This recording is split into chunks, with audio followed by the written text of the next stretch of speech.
everybody. So in this video we are going to be talking about polynomials and a few little reminders of how to do adding and subtracting of polynomials and multiplication of polynomials. You will find division of polynomials in another video. Okay, so to jump right into this, so what are polynomials? Polynomials look like this, where you have a coefficient. Let's use the number 3. And so I have 3, and let's say there's a variable on there, x.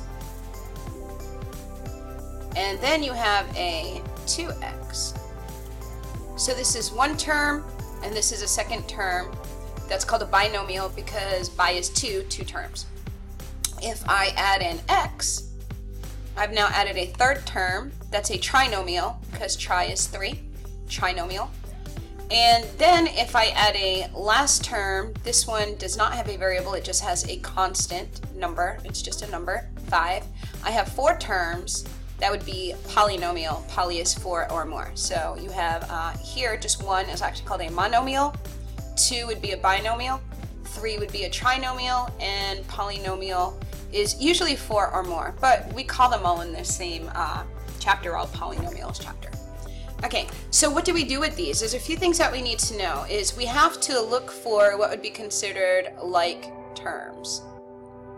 Okay, like terms means that they have the same variable and the same exponent.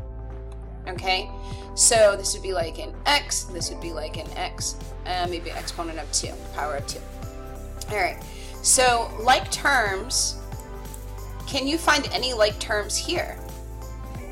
Well, looking at that, I would say that 3x has the x, 2x has the x, and x has the x. So those are alike because they have the same variable.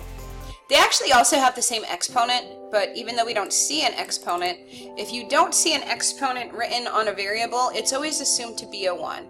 Just like you could assume that in front of the x, if there's no coefficient, no number in front of there, you could put in a 1. We just don't usually write the ones, they are assumed in math. Okay, so now how would we add these together? So when you're adding, all right, so here, if you're gonna add or subtract, I'm gonna put those together. You're gonna go from left to right, and you're gonna do that, you're gonna add, let's say these are plus, let's say that's a minus, and let's say that's plus.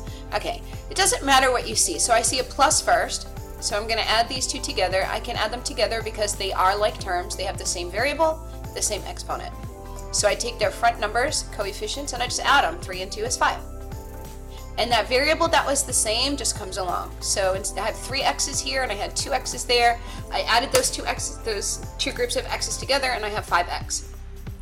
Now, when I get to the next part, minus x, also called minus 1x, I can take that 5x and now just minus 1x out of it.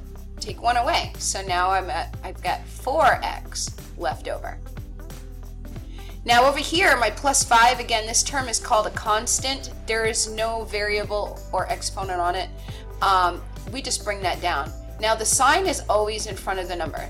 So what I'm going to bring down is plus 5. Okay? So actually, when you have polynomials, it's very common that they're going to ask you to simplify the expression. So you'll have an answer might be a binomial like this, 2 terms. It's okay to have an answer that looks like 2 terms. All right? So looking at another example, so that's adding and subtracting. So I want to look at multiplying.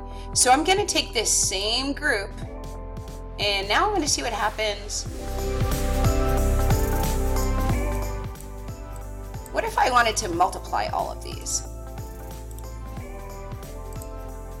Those are tiny little dots. That's funny. Those dots mean multiply. So if I was multiplying 3x times 2x, now multiplication here is going to have different rules. Have different rules than add or subtract because the like term thing kind of goes away because we can multiply x times x. X times x equals x squared. Just the same as like 3 times 3 equals 3 squared. Okay, that's how that works when you multiply. So here I would have a 3 times a 2 would give me 3 times 2 is 6, and an x times an x would give me an x squared. That's where my squares often come in polynomials.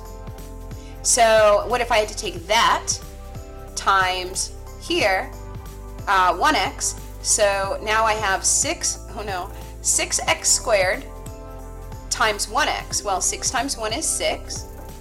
And if I had 2 x's and now have another x, I get x to the third. Let me pause real fast right there. Okay, sorry about that brief interruption.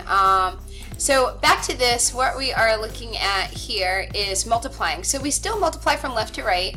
We did the 3x times 2x. We got 6x squared again because x times x is x squared. And then we take that same 6x times the 1x. So 6 times 1 was 6.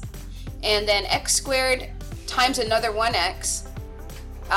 We're adding those exponents together. So we have 2 here and 1 there. So that's 3 all together. I'll explain that again a little bit later. And then the whole thing times 5. So if I did times 5, I have 30x to the third. Again, the x to the third, if I have 2 x's here, that's x times x. And this x right here is times x again. So there's 3 x's. That means I'm timesing 3 times, all right? So that's the rule. However, if I had let's say the rule is we're gonna add our basically the exponents. We add the exponents when we multiply. It's the rule of powers of exponents. So what we would do, as a final example here, if I had y squared times y to the 4th, that's 4y's there. I'm sorry, 4y's here and 2y's there would give me 6y to the 6th power because I'm going to add those exponents. Now remember, the reason I'm making a deal out of that is that's when you multiply is completely different than when you add. Remember, when you add, that variable and exponent just stays the same and you're adding or subtracting the coefficients in front.